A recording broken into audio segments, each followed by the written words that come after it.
I'm not sure if this will pick up, but I think you'll enjoy it during the editing. Here we go. What the hell? And then fire shoots from the ground. The Discord's been picking up all your little intricacies lately. So. Oh, how fun. Okay. Yeah.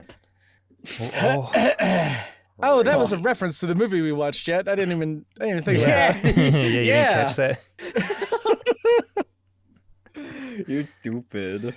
I'm not stupid. You're stupid. No. Well, that's the cold open there, so. The cold opens are best when you talk about how they're cold opens every time. Hello, listeners, and welcome to the podcast where we watch a movie and dare to ask the question, anybody run a peanut?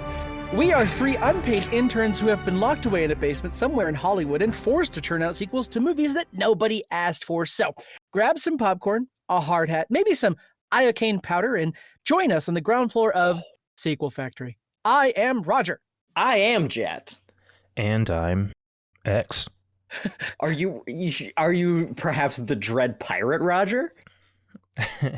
It's a close joke. I appreciate it, and I think it works maybe as like a slant rhyme. Yeah. Sort of just not even a rhyme, sort of just the same name and concept. Between Roger and Robert? Oh, it is Roberts. You dingbat, we just watched it. Well, as far as I know, you watched The Princess Diaries. Yeah. I came in here and all I want to talk about is Julia Roberts' performance. Julia What? Roberts. Wait. Anne Hathaway. Yeah, wasn't that one Anne Hathaway? You You're idiot. Stupid. If I had actually watched Princess Diaries, I would have known that. Yeah. There was one line. This is such a... Truly, this episode embodies sequels to movies that no one asked for. Because you can't make a sequel to this film, to The Princess Bride, because it is too singularly good of a film. Yes. Mm-hmm. It's the whole time I was watching, I was like, what the hell are we gonna do? Yeah, right. I have one note for a possible sequel, and that and normally I have like 8. There's no like dangling plot threads. There is nothing that is set up that is not paid off in the most beautiful way imaginable. Yeah, it's very good. I had turned to Jenna after the movie ended, and I was like, I don't want to sound like, like, oh, back in my day, but I have never seen a movie end as well as this one. Like, Yes. it is, the whole thing is good. Yes. There's no part of the movie that I'm like, we could fast forward through this. No, it's beautiful and hilarious, but in such a like light-handed kind of way.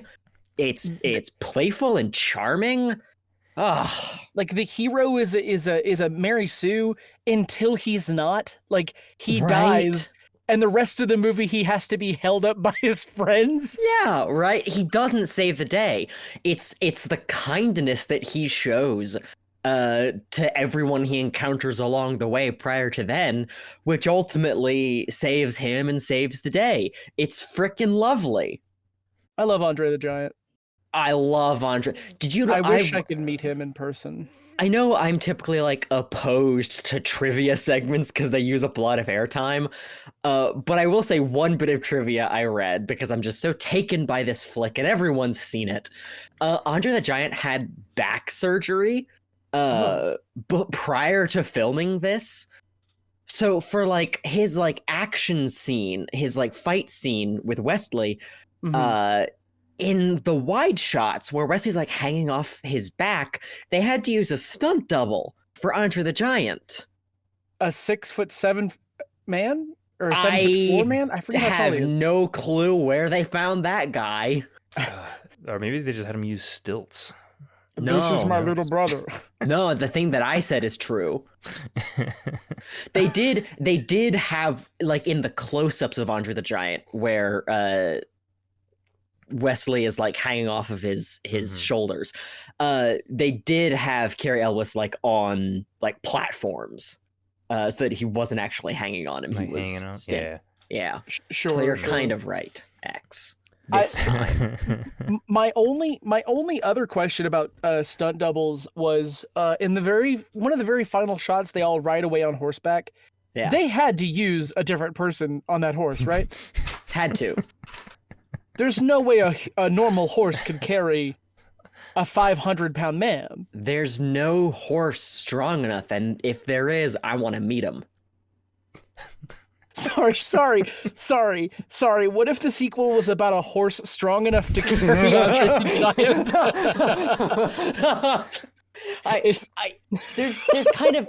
There's two options for the sequel, right? Sometimes with this show, we try to like make an actual like good movie. That would be really difficult to do following this film. The other option is to just do what Hollywood does best and dance wildly on the grave of everything this movie does well. Right. Okay, so like the first option, like you said, was to genuinely try to make an earnest attempt at a sequel to such a beloved cult classic that no one would see it. Yes. Right? Or it's like every single time they've tried to make a sequel to A Christmas Story. Right. Or we throw in every big name actor we can afford with a very subpar plot that only features nods and references to the first film. Can I say something that I think will set the tone for this whole conversation and this whole pitch if we run with we it? wouldn't stop you. CGI Andre the Giant. CGI deepfake Andre the Giant. Okay, deepfake, yeah. You know, the cruelest and strangest thing you could do. I'm so sad. Yeah, right? Like, that's such an upsetting thing to say. Yeah. Isn't it gross? Isn't it gross to think about? I think everybody just turned the mocapped podcast by off. multiple people. We just find whoever will have their, well, you know what? We can actually save budget, right? Because no one's going to put a lot of money into this. And we need to save budget for the deep faking. So we'll have it be so that the kids in the meta textual framing sequence, we'll have it be there's like two kids who the story is being told to this time. And those two kids we can put in a trench coat and mocap suit to also be Andre the Giant. I see. We're giving multiple hats to these children. Yeah, you gotta get it where you can in this industry. You know, you gotta save budget. Yikes. Okay. Can I pitch what the actual movie would be about? Yeah, please. So the first movie. I say the first movie. The only It movie will be. is a sick child. Hey, do we need to talk about the first one? Probably. Do we need to run through the plot of The Princess Bride?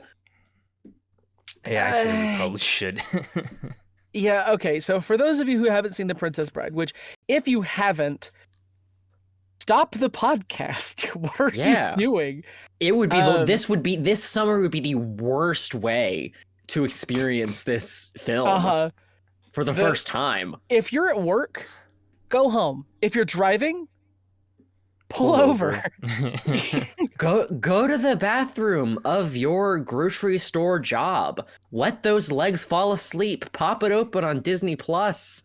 Let them think you're pooping and pooping and pooping as long as it takes to watch this flick now.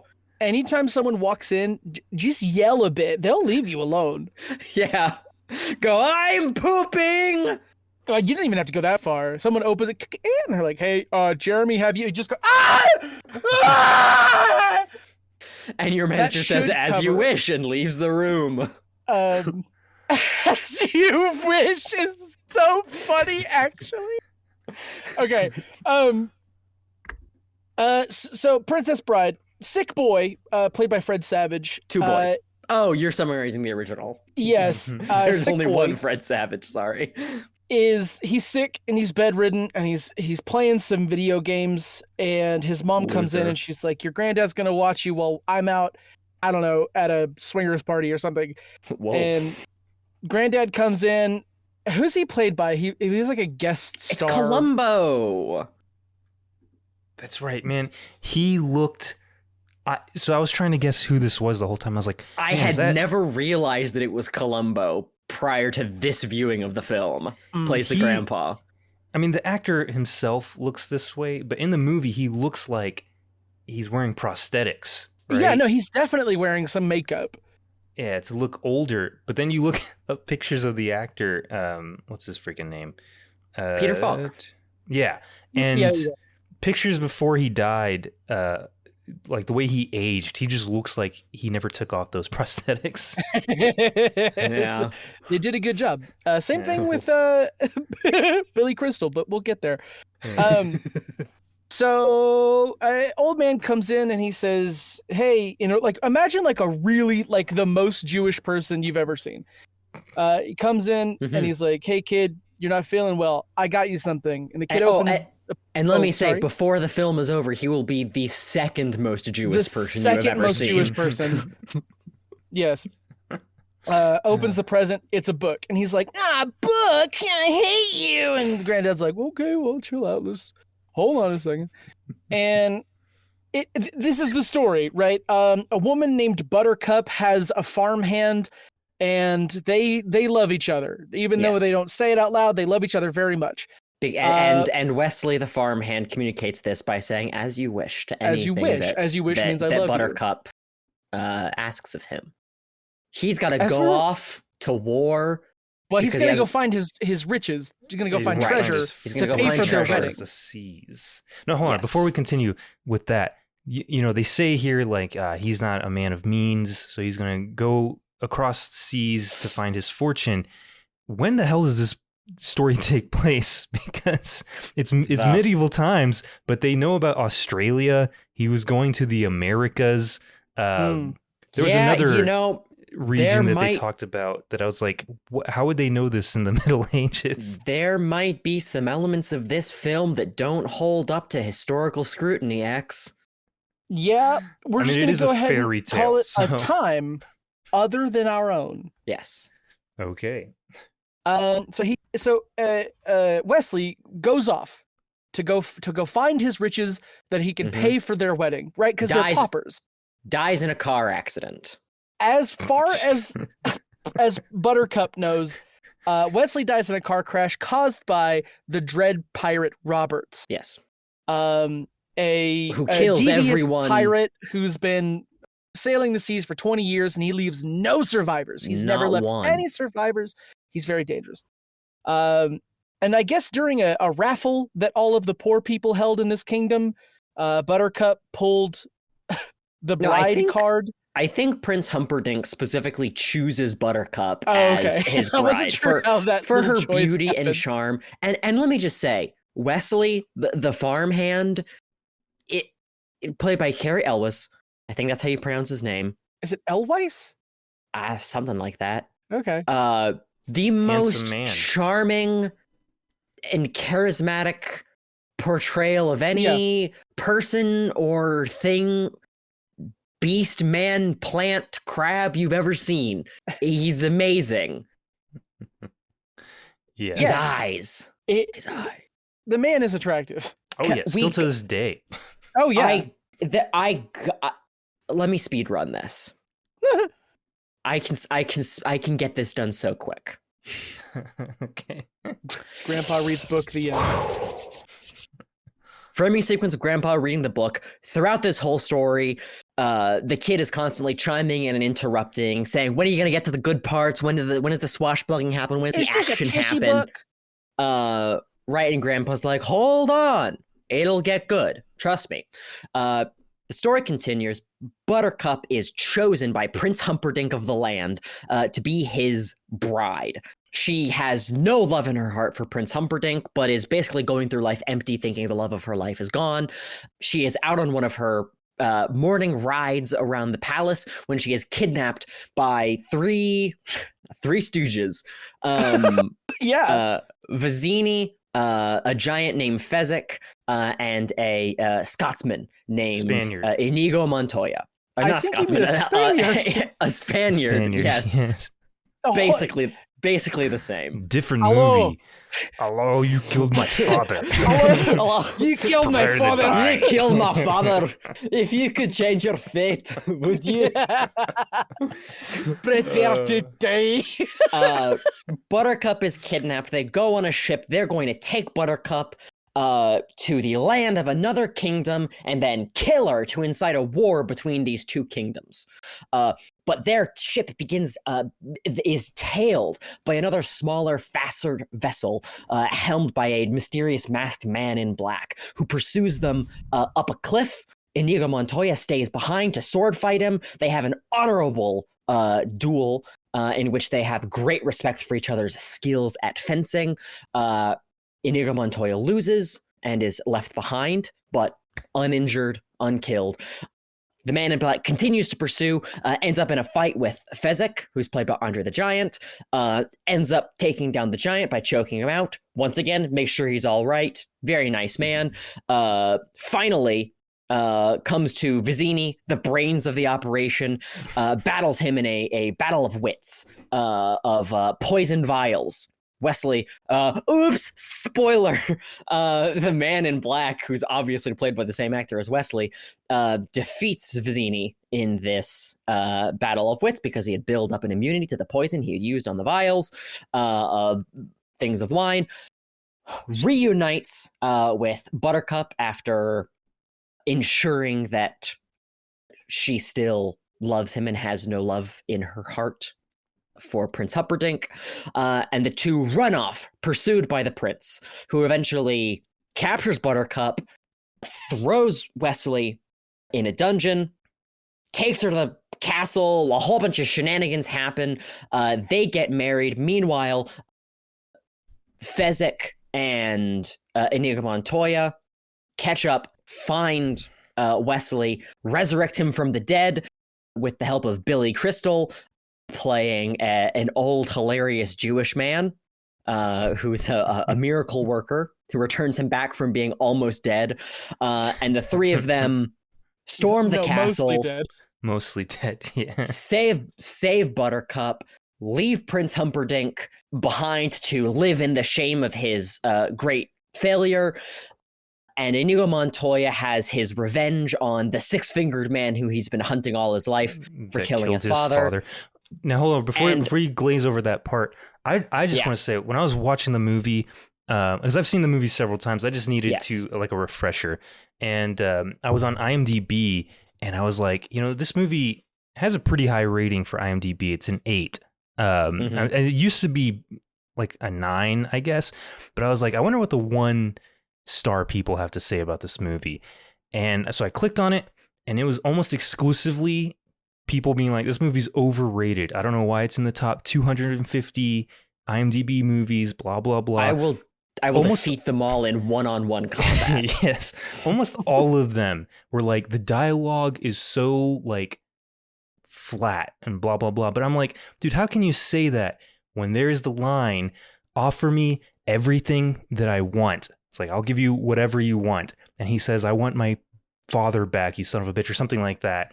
Before killing the dude he's been seeking revenge for 20 years over.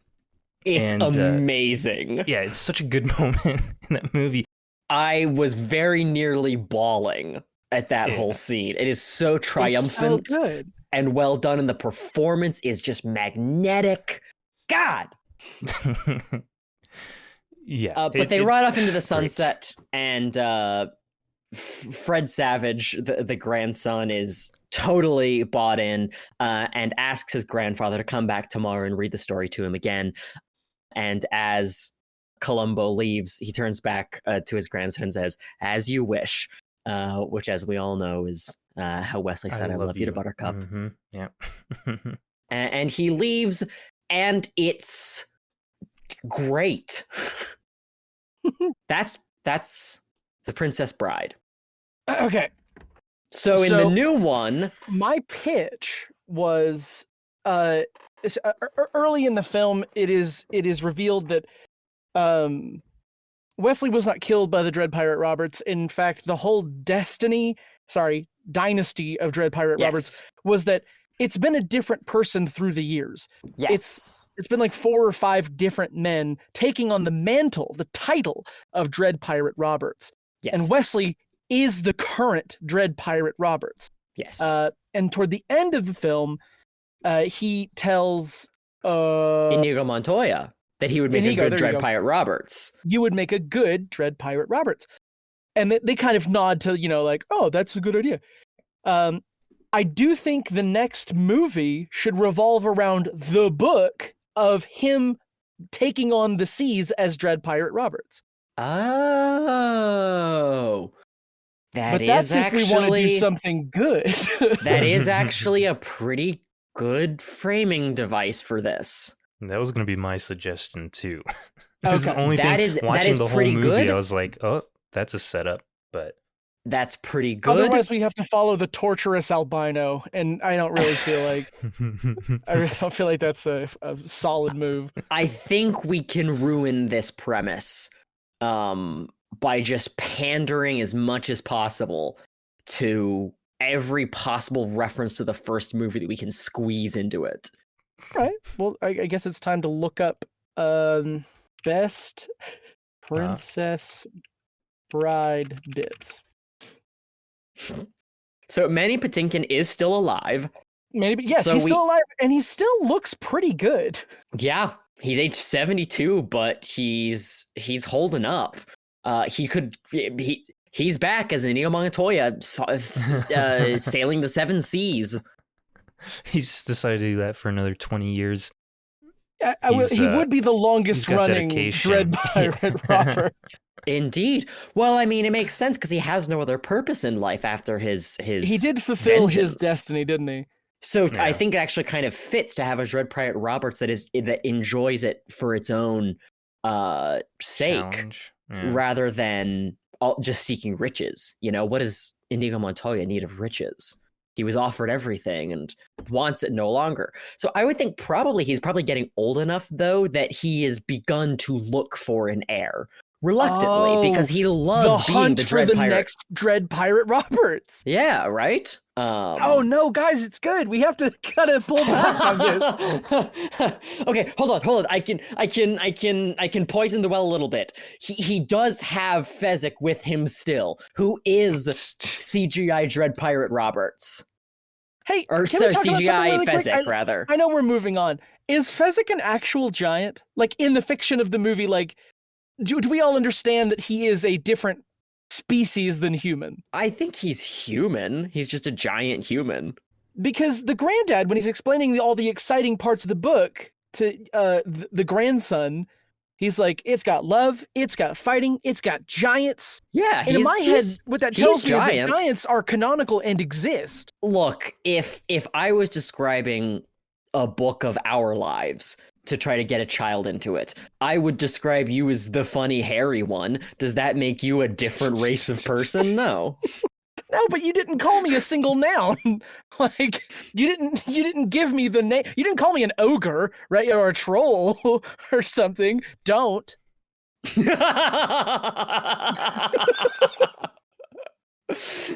I appreciate the warning shot. Yeah. I will dig this well no deeper. So I hate to do this, guys, but what if the next Dread Pirate Roberts, like, he already knows him, right? And he's training him in the ways to be like this really renowned, deadly pirate, but also a master of like mercy. And that person is the child of Buttercup. It has to be, right? And Wesley, right? Right. That's like the most the easiest possible thing to do. Oh, but you know what? He was being trained to be the next Dread Pirate Roberts.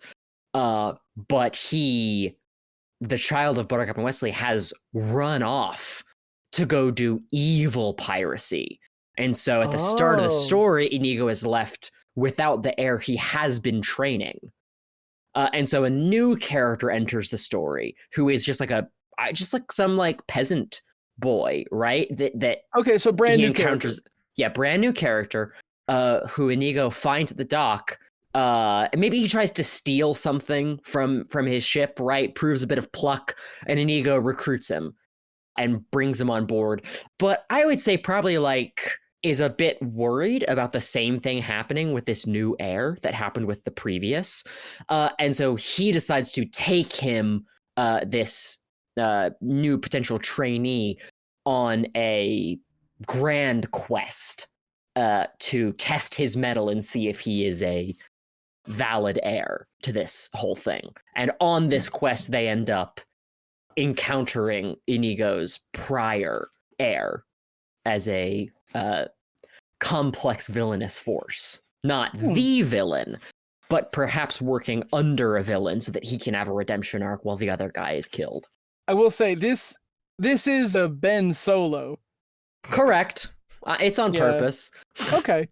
But at towards the end, when the two of them are Inigo Montoya and his former heir are like fighting each other, you can have the heir while they're like sword fighting as it gets worse and worse and worse and more violent, and there's no good sportsmanship in it.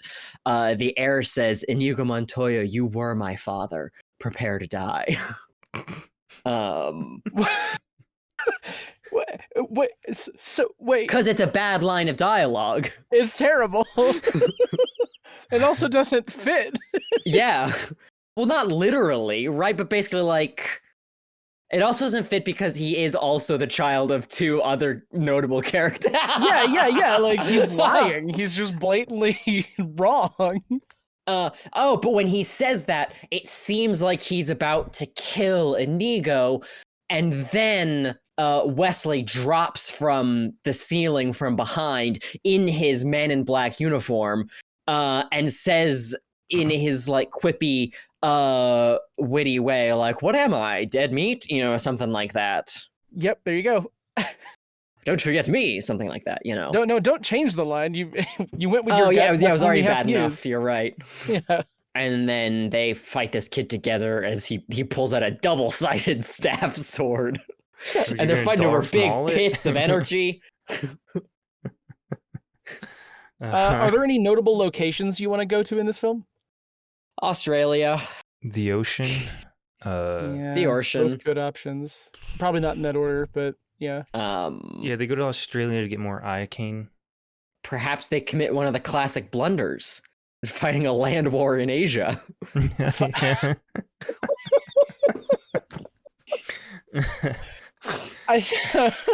Yes. On their way to Australia, they find themselves accidentally in Asia and must assist in a land war. Yeah, they get lost, and that's a whole sort of funny bit in the middle. Because it's like, remember the first one? Remember from the first one? Remember this one line from the first movie?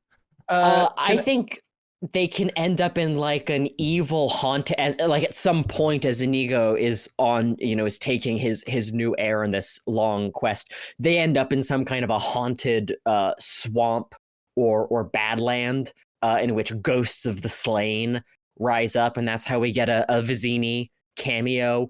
Fun. Is we get a nice CGI ghost that pops up and is like, "I knew I'd find you here," however he talks. That was pretty It's good. an a line impression from of Ren from Ren and Stimpy. You idiot! Might I suggest, just as a pitch, even bigger rodents? Even bigger rodents, ghost rodents. When Vizzini shows up as a ghost in the swamp, Inigo Montoya like gasps and says, "Inconceivable." Inconceivable. Yeah. Yeah. But he's it's using it different. correctly. Yeah, this is he's how you using it in a way that actually actually makes sense. Yeah. That was a good bit in the first movie where they're in the fire swamp, and he sees like the rat after saving her from the quicksand, and then he's like, "There's only these dangers," and she's like, "Well, what about the RUSs. The ROUSs. rodents of unusual size. Yes, yeah. Rodents of unusual size. I don't think they exist. After immediately seeing them. Which in this movie will be very CGI, like unapologetically CGI. Instead of like a kid in a little rat costume. Yes. We'll film with practical costumes on set, but then replace them with CGI in post. It was just and a when lighting people reference. find the director's cut, they'll say, why didn't they just use this footage? Mm-hmm. And there'll be a whole thing about how Hollywood is sick and and broken. Yeah. In a similar way, we'll find someone with the exact proportions and appearance of Andre the Giant and just deep fake over his head as we refuse to recast. We also cannot credit him. We cannot credit the body actor. No. Yeah. Just industrial lights and magic. Who do you think is the ultimate? On board. Who do you think is the ultimate evil? Who has corrupted? We should give a name to Buttercup and Wesley's kid. Butterscotch. Butterscotch is pretty good. Butterscotch. Butterscotch West. Wesley Cup. That's a soccer trophy. Butters. It's close enough. What about like a name that a character might have? Yeah, like a human person might have.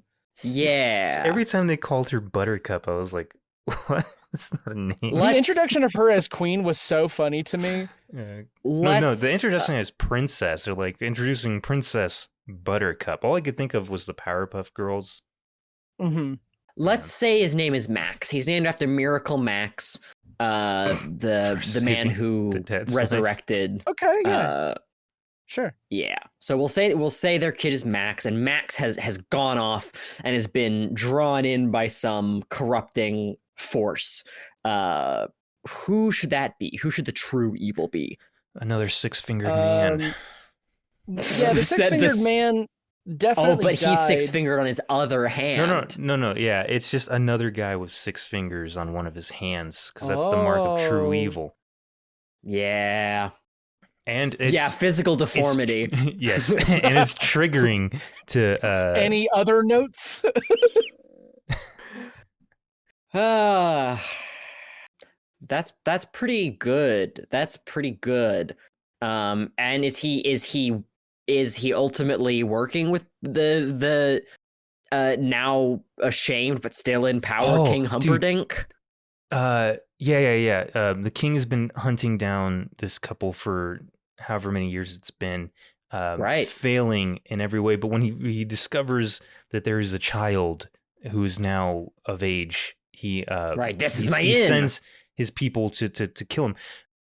His 4 fastest ships, in fact. Get it? Like the first one? In every direction. They just happen upon it. Upon the ship of the Dread Pirate Roberts. And a good bit to kind of, because Inigo has to die, unfortunately. But the way this plays out is that he meets the big bad who corrupts our hero Max. They're boarded by the king's ship.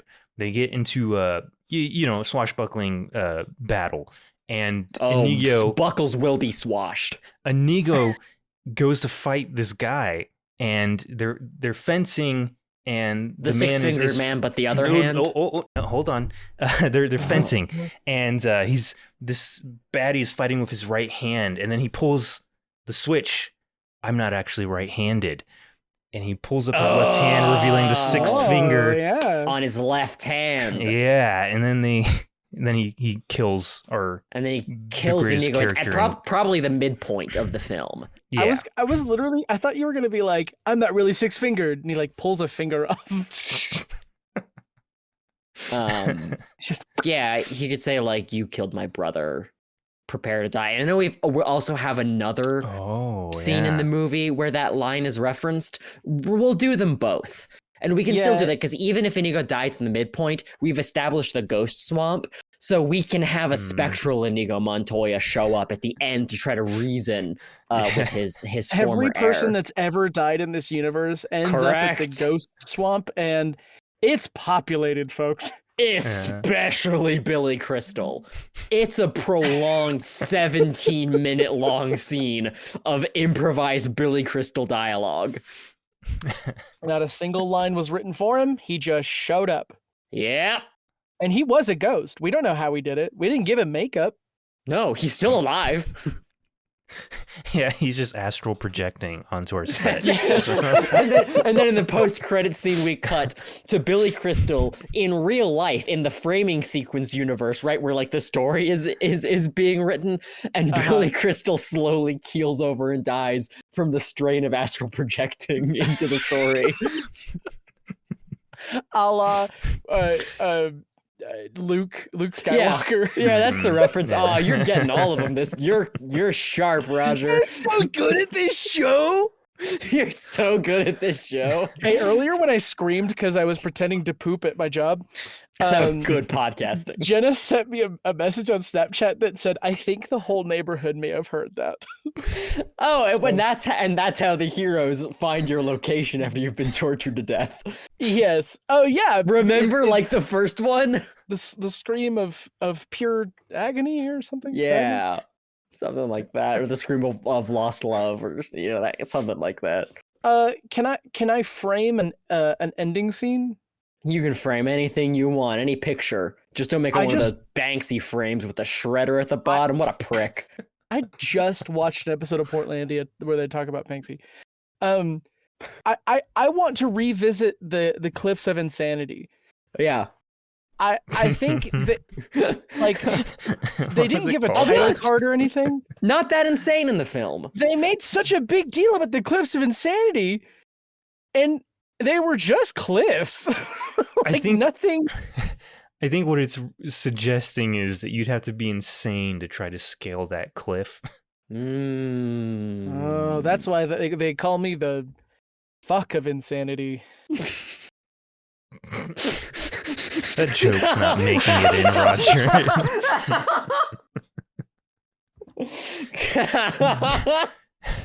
You're just letting them out to meet the floor. So. And just like it, you're gonna need some rope. Yep. Yeah, not that thick though. I feel like that's gonna be a detriment to the process. Anyway, so what did you want to do with the cliff? Bad guy to I want the bad guy to get like kicked off of the cliff or something. So that could be it. Cool. They're trying to return to the kingdom to deliver the news to the king, deliver the child to the king or whatever. Because this guy's just been stringing the kid along, right?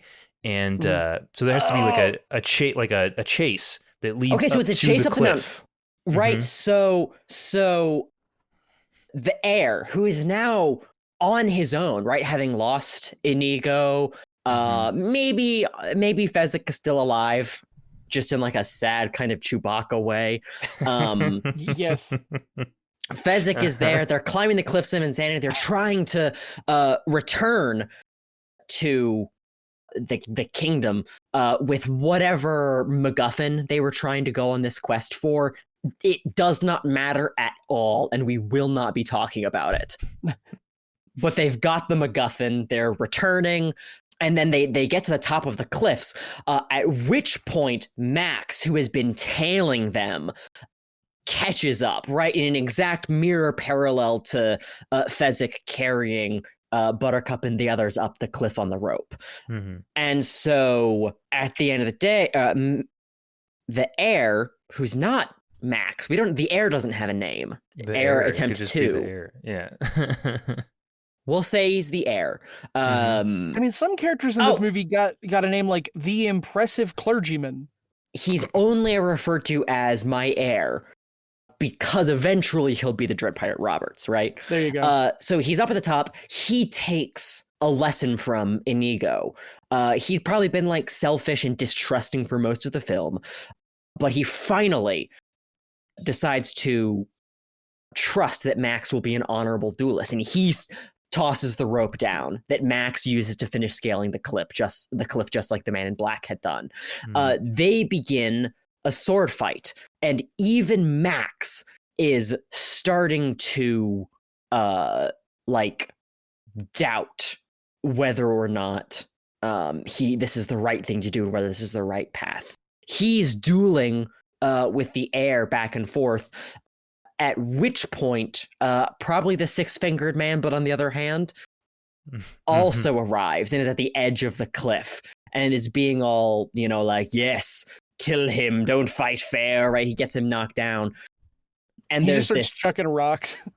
Yeah, there's this or like he moment. chimes in with his own sword, and it could be 2-on-1. Yeah. Which will eventually flip when the heir has his come to Jesus moment, I guess. Well, because the heir's already on the right side. It's Max. Max is the one who who needs to turn. they get him knocked down, and the heir's all like, "Do it," like Star Wars.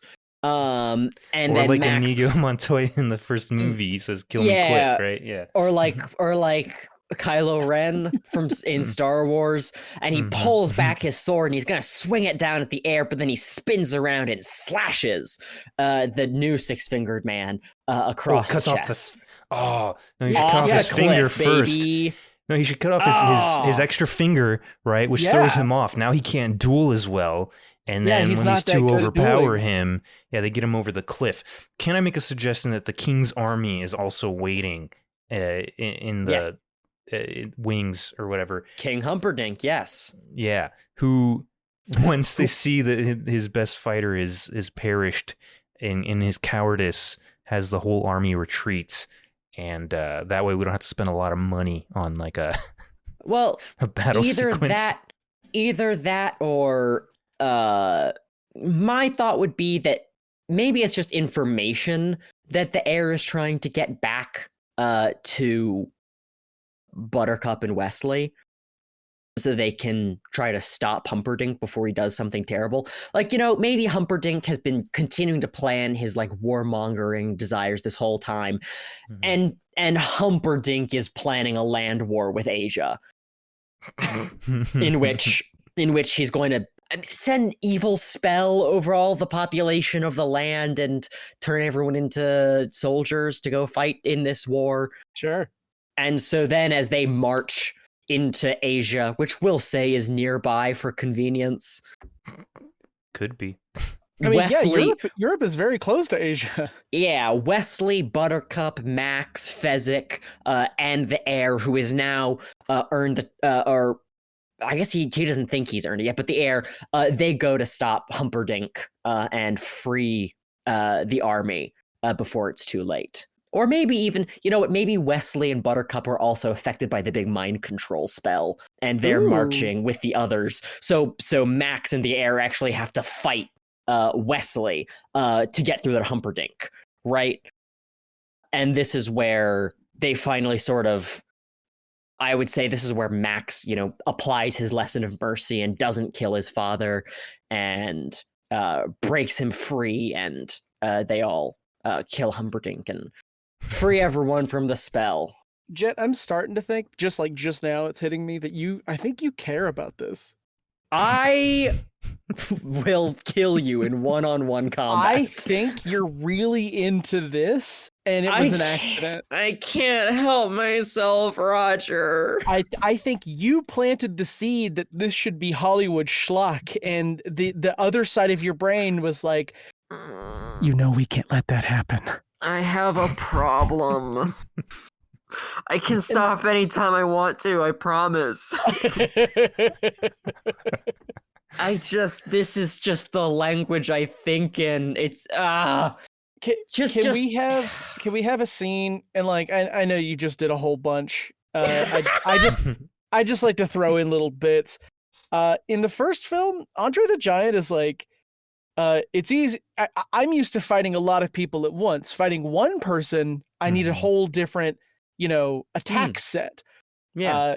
Can we have a scene where he's fighting like 50, like 100 people at once? Because we don't actually see him fight in the first movie. No. Do we? What if he's What if he's only gotten bigger and stronger as he's gotten older? Hey, so that's what if we can Andre take the use of Giant got CGI. bigger? So he's actually like 3 times the size of a normal human being now. Hey, what if Fezzik was an actual giant and not just a big person? Oh, Yeah, what he if was just a young just guy still. a baby giant? Yeah, in the first movie. Yeah. He was just a big baby. You want me to send you back where you were, unemployed in Greenland? Oh, that was it. Greenland. I was like, Yeah, what? Greenland. I mean, I'm sure Greenland had been discovered by that point, but like, That impression they didn't know was about better, it. by the way. I've been working on it. Say the line. You said it as a Inigo, but you got to say it as a. Inconceivable. There we go. Yeah. Yeah. Oh, That's how the movie and- closes out. It's just the ghost saying Yeah, that after line. the battle's done and they're riding off into the sunset. This is how we ruined the whole thing: is CGI Wallace ghost, no actual astral projecting.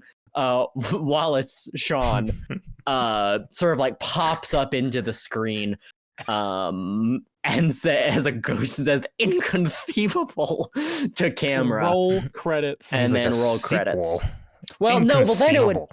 then it would cut back to Wait, X is kind of on something. What if the trailer showed clips like rapid fire of the sequel of this of the movie? next one.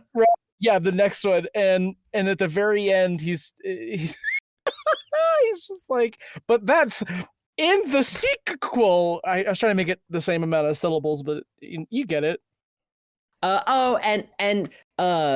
that I think after that, I think it cuts back to the framing sequence, right, where Fred Savage, who is obviously the grandfather of these 2 twins, who are going to be doing the mocap for Andre the Giant, Forget about these kids. he's like getting up to leave, and then the kids are like, wait. So did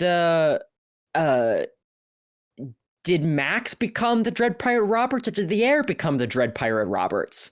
In the end, and he winks, and says, "You'll have to wait for the next one to find out," or something like that. Just something really cheap that makes people think they have to go see the next one. We've been setting up third parts a lot lately. Yeah. Yeah. What if? Well, what that if is the just how Dread you make Pirate a- Roberts was the friends we made along the way. Oh, We already did that joke in the Malignant episode, Roger. you too. Hey, you I'm too gonna need can you to be the stop Dread. remembering. I just he gives a edited really- it. Oh, He gives a that's fair. ham-fisted moral message. It says, like, maybe you could be the Dread Pirate Roberts as long as you have mercy in your heart. Yeah, I mean And that's absolutely. Yeah. And then the kids are like, and they throw rocks at him until he leaves. And he says, "As you wish." But that wasn't part of this story, so they don't know what that means. Yeah, They're they're like, huh? oblivious. What? And he's like, "Oh, damn! I forgot to add that as I you should've- wish." Should have told them about that, huh? And then the credits roll, and then Hey, you Wallace know what? Shawn stops astral projecting in real life and dies. Hey, I'm sorry. But we're about 50 minutes in, and we made a huge mistake. There's not a single woman in this sequel. Well, There was only Buttercup's- one. There was only Buttercup's- one in the original movie, and we don't even have any in this one. There was a second one, and she said, "Putrescent."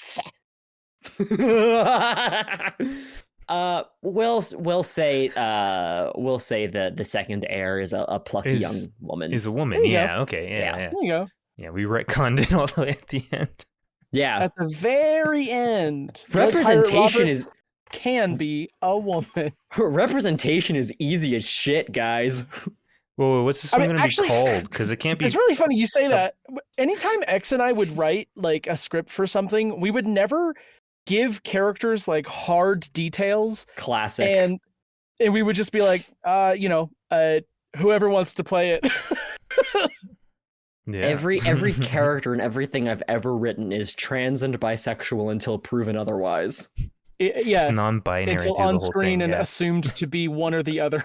Hmm. Well, what are we going to call this? Because it can't be the Princess Bride. There's no princess or bride in this. I think the Book of the Dread Pirate Roberts. It's such a long Yeah. name. It is a long name. Gotta be a way to shorten that. The hunt for the. No, just call it Roberts. I mean, yeah, sure, why not? No, that's awful. What about Okay, fine. Okay, wait. No, you. We'll say it at the same time. We'll count down. We'll count down on go. Are you ready, Roger? No, I'm not. I have to look something up really quick. Oh, it's probably not what I'm thinking then. Okay, I got it. All right. Okay, ready? Yeah. 3, 2, 1. The Dread The Pirate. Revenge's next captain. What? Oh, you need to look up the ship? Yeah, I forgot the ship's name. It's called the Revenge. That sucks butt, dude. Ooh, Hey, look, Revenge of the Dread Pirate Roberts is still such a long fucking name. It could just be the Dread Pirate, right? So then it has the same like the two naming Princess sort of Bride. So like Princess Bride. It could have just been like Revenge's captain. So wait, is it the Dread Pirate Roberts or the Dreaded Pirate Roberts? It's just the Dread Pirate. The Dread Pirate Roberts. What about the Dread? No, that's stupid. I like the Dread Pirate. Yeah. The Dread Dread Pirate. Yeah. No, you gotta be the. Yeah, isn't this but the at the end, Princess there's a Bride? chance that there's multiple. Yeah, and see it's like who really was the last Jedi? They're not gonna know that till the end. So, who was the Skywalker that rose? Oh my god! It was. I haven't been hurt by anyone. Okay, I think we did it. Yeah. We accidentally made some pretty cool bits, though. You just have to imagine all of this, but you. I was here. you were the friends we made along the way. I gave two suggestions the whole time. Okay, well, three, I guess, because we had to have a woman in there. So add a Marvel ending credit scene. A second one right after Wallace Shawn dies in real life. Oh yes, I already did. It was a sequel, Inconceivable. That's it. Yeah. Inconceivable. Inconceivable. Yeah. Oh, he says that. And then text pops up that says Vizzini will return. Yeah. What a threat. That actor's like, how long do I have to live? Ooh, the third part would be the six-fingered woman. Oh. DEI. There's a woman in black. Oh. Yeah. There's a queen. And then the second, if we follow the naming convention, the third one will be. If we follow the naming convention, the third one will just be called the Black Woman, and no men, no white men on Reddit will have a problem with that. Not a single I haven't one. been hurt by anyone. Well, I just realized that originally it was Billy Crystal who astral projects and then dies in real life. It's both of them. Yeah, it's both of them. Yeah, they're that's how the cameo. That's how the cameos hands. work in this movie. They're just all gonna astral project. So anyone who cameos in the film has to die at the end. Yeah. Oh man, cool. Well, cool. So we didn't need a name. Do we know what movie we're watching next week? So it's my turn to pick. Yeah, as you wish. Have a suggestion. So, yeah, Jett, I've noticed a pattern with you in that you like to pick good cult classics for us to watch on this show, which puts me in a conundrum because I'm like, oh, it's good and people have probably seen it. So, what exactly am I gonna add? And then Roger has a habit of just picking something randomly, and then it tends to work out, I guess. But I'm gonna pick a movie here that is gonna bring us back to the spirit of what this podcast originated as. And it's also the movie that I'm probably set this all in motion. When I first moved in with Roger, the first night that I spent in his apartment, we decided to put on a movie. And it was a blast. It starred Michael J. White. Oh my god! A action movie, I guess. So we're going to be watching Falcon Rising next week. Falcon Rising, baby! I don't remember anything about this movie, but it should be a fun watch. If you confuse any part of it with Blood and Bone, that's okay. That's a different Michael J. White movie. Yeah. So we'll have that to look forward to. It's kung fu and cool to be expected. Yeah. So look forward to that. If you have the opportunity to watch it, audience, I highly recommend watching it. It's not good. What's the name of the film again? Falcon Rising? Falcon Rising. Yep. All right. Yeah. Honestly, good naming convention. 2 words? 2 words. Where you can be a different bird who's going a different direction. Princess Diaries. Yeah, it could be Eagle Falling, which would be too close to Eagle Has Fallen. Olympus Descending. Pigeon Horizontal. Well, dear listeners, let's hope that this is the sequel that wins us our freedom. But if that doesn't happen, you can expect another episode from us in the future at some point. Yeah, and if you've been enjoying the show, you can check us out on our other projects. Roger and I do a podcast called Paranormal Dudes, where we read spooky-ish stories off of Reddit.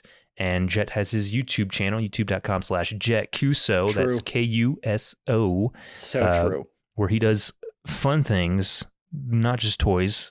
Your lightsaber video, I just watched it recently.